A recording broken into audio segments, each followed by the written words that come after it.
Pemerintah Amerika Serikat dan pemerintah China juga dikhawatirkan dengan kemunculan mata uang digital yang dibusut oleh Facebook, yaitu Libra. Kita tahu di pemerintahan Amerika Serikat saat ini tengah memikirkan bagaimana caranya untuk bisa meregulasi Libra. Nah, di sisi lain China meresponsnya dengan cara berbeda, yaitu akan meluncurkan sendiri mata uang digitalnya. Jika diluncurkan oleh pemerintah China lewat bank sentralnya, maksud saya ini akan menjadi mata uang digital pertama yang diluncurkan oleh sebuah negara. Lalu benarkah jika diluncurkan mata uang digital China ini akan mengancam dominasi dolar Amerika Serikat yang saat ini adalah mata uang yang paling banyak digunakan di bumi? Nah, kita akan ulas bersama apakah betul mata uang digital China ini jauh memberikan ancaman yang lebih besar ketimbang Libra yang dibusut oleh Facebook. Akan kita ulas bersama dalam mata uang digital China berikut ini. Oke, kita lihat ada dua negara yang digadang-gadang akan segera meluncurkan mata uang digitalnya. Yang pertama adalah Swiss dan yang kedua adalah China. Namun China ini yang disebutkan bakal menjadi negara pertama yang meluncurkan mata uang digitalnya karena katanya sudah siap tinggal beberapa bulan ke depan. Jadi dilaporkan kemungkinan pada 2020 mata uang digital China sudah akan meluncur. Beberapa media menyebutnya sebagai crypto yuan, yang lain menyebutnya sebagai digital renminbi. Namun nama resminya adalah Digital Currency Electronic Payment, DCEP 2020. Berikut karakteristiknya yang bisa kami sarikan kira-kira seperti apa bentuknya DCEP mata uang digital China yang akan diluncurkan oleh bank sentral. Ini adalah centralized digital currency, artinya mata uang digital yang diterbitkan langsung oleh bank sentral China, People's Bank of China, PBOC.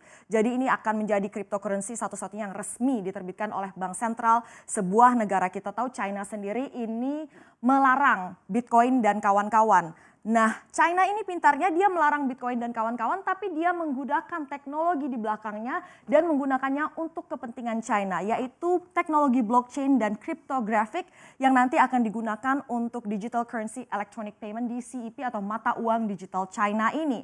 Dan untuk sirkulasinya ini seperti layaknya sirkulasi uang fisik ya. Nanti akan melibatkan bank komersial atau bank umum untuk distribusi mata uang digitalnya dan dari bank komersial ini nanti yang ke bawahnya yang akan meneruskannya ke pengguna dan juga ke institusi. Nah, untuk penyimpanannya seperti apa? Penyimpanannya menggunakan digital wallets atau dompet digital yang nanti akan diregulasi oleh Bank Sentral China dan nanti mata uang digital China ini akan diterima sebagai alat pembayaran yang luas di mana-mana di China karena ada mandat yang menyebutkan bahwa untuk merchant-merchant atau gerai-gerai yang menerima pembayaran lewat WeChat Pay, Alipay, Apple Pay, Union Pay. Nah, itu juga harus menerima pembayaran mata uang digital China, DCEP ini ya. Dan kemudian ini selain didesain untuk mendigitalisasi yuan atau mendigitalisasi renminbi, sebenarnya DCEP ini, mata uang digital China ini juga didesain untuk menggantikan reserve money system. Nah, pejabat China ini beberapa kali menyindir sistem SWIFT atau CHIPS. SWIFT yang sudah digunakan puluhan tahun ini dan juga CHIPS. Nah, ini dianggapnya melanggengkan hegemoni Amerika Serikat. Selain itu sistem ini juga dianggap sudah ketinggalan zaman, tidak efisien dan tidak efektif lagi. Karena itu diharapkan DCEP ini bisa hadir sebagai opsi ya. Kemudian ini adalah cryptocurrency yang ditopang atau di backup oleh emas. Wah, hebat sekali ya.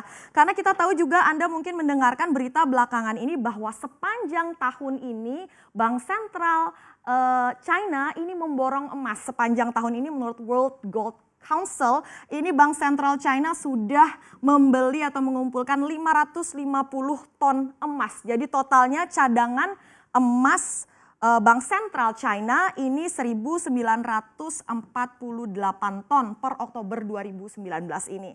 Nah, kemudian untuk mata uang digital China ini nanti tidak harus mengandalkan internet untuk bertransaksi. Jadi kalau misalnya ada area yang belum tercover internet, kemudian atau juga kalau pas internetnya kita tidak ada koneksi, seperti itu tetap bisa dilakukan pembayaran atau transaksi karena menggunakan teknologi NFC based payment. Jadi near field communication. Jadi asalkan dua device ini berdekatan sudah bisa terjadi transaksi ya. Kemudian oleh karena itulah diharapkan ini bisa menjangkau area-area yang belum ada internet.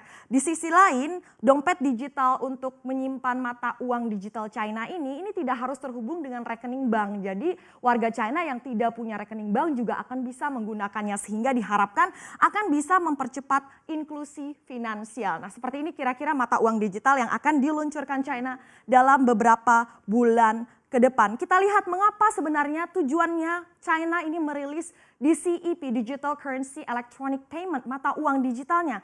Yang pertama tentu saja untuk menghadang Libra besutan dari Facebook. Tapi sebenarnya proyek mata uang digital ini sudah dirintis atau dikerjakan oleh China sejak 2014. Awalnya adalah untuk menghadang Bitcoin. Tapi kemudian dipercepat peluncurannya melihat perkembangan dari Libra besutan Facebook ya, jadi dipercepat. Seperti ini statement dari Mu Changchun dari Bank Sentral China yang menggarap proyek ini. Just imagine if we acquiesce that yuan can be converted into Libra, there will definitely be a massive currency exchange triggering yuan depreciation. Coba bayangkan aja kalau kami diam-diam saja bahwa yuan bisa ditukar ke Libra, maka akan ada transaksi penukaran mata uang yang begitu masif sehingga membuat nilai tukar yuan akan jatuh. Kemudian juga ini tujuan lain dari China adalah untuk mengontrol pergerakan uang digital. Kalau cryptocurrency biasa itu kan decentralized, jadi tidak bisa dikontrol atau dikendalikan oleh otoritas atau pemerintah sebuah negara. Nah, kemudian dengan meluncurkan mata uang digital ini berarti China juga mencegah peredaran uang ilegal. Jadi uang yang misalnya digunakan untuk kejahatan seperti untuk mendanai terorisme atau misalnya uang hasil kejahatan, pencucian uang, kemudian untuk penggelapan pajak, ini diharapkan bisa dicegah lebih baik dengan diluncurkannya mata uang digital ini. Kemudian juga untuk memperbesar sirkulasi renminbi dan jangkauan internasionalnya. Nah, inilah yang diwaspadai oleh berbagai pihak bahwa kalau ini sukses diluncurkan oleh China, mata uang digitalnya ini akan mengikis dominasi dolar Amerika Serikat sebagai mata uang yang paling banyak ditransaksikan atau digunakan di seluruh dunia. Benarkah digital currency electronic payment, mata uang digital China adalah ancaman bagi Amerika Serikat? Nah, ini bisa jadi ancaman kalau mata uang digital China ini bisa sukses diluncurkan dan berubah menjadi mata uang digital dunia. Artinya mata uang digital yang banyak digunakan di berbagai negara lain, tidak hanya di China saja. Masalahnya ini bisa saja terjadi menurut sejumlah pihak karena ada faktor-faktor berikut ini. Yang pertama, mata uang digital ini dijamin pemerintah dan juga Bank Sentral China. Kedua, nilainya stabil karena di-peg 1:1 terhadap yuan dan juga di backup oleh cadangan emas tadi ya. Kemudian juga transaksi domestik ada mandat untuk pembayaran merchant-merchant yang menerima WeChat Pay, Alipay, Apple Pay, Union Pay ini harus juga menerima pembayaran mata uang digital China ini. Jadi diharapkan penggunaannya akan luas di domestik dan juga tentunya di internasional. Karena kita tahu alat-alat pembayaran digital ini juga bisa digunakan di internasional. Terutama WeChat dan Alipay yang mempunyai basis pengguna lebih dari 1 miliar pengguna. Nah, apakah betul sebenarnya mata uang digital China ini mengancam Amerika Serikat, mengancam kedikdayaan dolar Amerika Serikat? Kita lihat ini yang disampaikan oleh co-creator dari Libra, yaitu mata uang digital yang dibesut oleh Facebook. Menurut David Marcus, di saat pemerintahan Amerika Serikat sedang pusing memikirkan bagaimana cara meregulasi Libra atau Facebook Coin, ini di saat yang bersamaan pemerintah China sudah bersiap-siap untuk meluncurkan mata uang digitalnya. Menurut David Marcus, ini mata uang atau pembayaran digital dengan jangkauan global. Menurut dia ini adalah ancaman yang serius bagi pengaruh global Amerika Serikat. Begini statement dari David Marcus.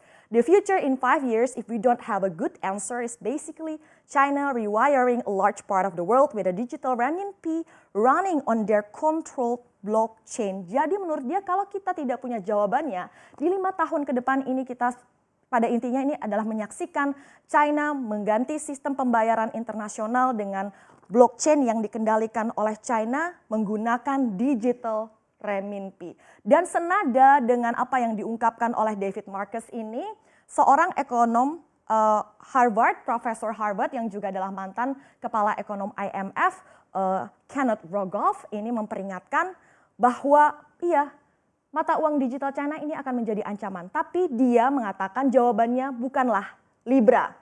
Ini kata Kenneth Rogoff. Libra isn't probably the answer to the coming disruption posed by government-sanctioned digital currencies from China and elsewhere. But if not, Western governments need to start thinking about their response now before it's too late. Jadi menurut Rogoff ini, pemerintahan negara-negara barat harus mulai memikirkan seperti apa merespons mata uang digital China ini sebelum menjadi terlalu terlambat. Kita nantikan kapan tanggal resminya mata uang digital China ini akan diluncurkan dan seperti apa Amerika Serikat akan meresponsnya.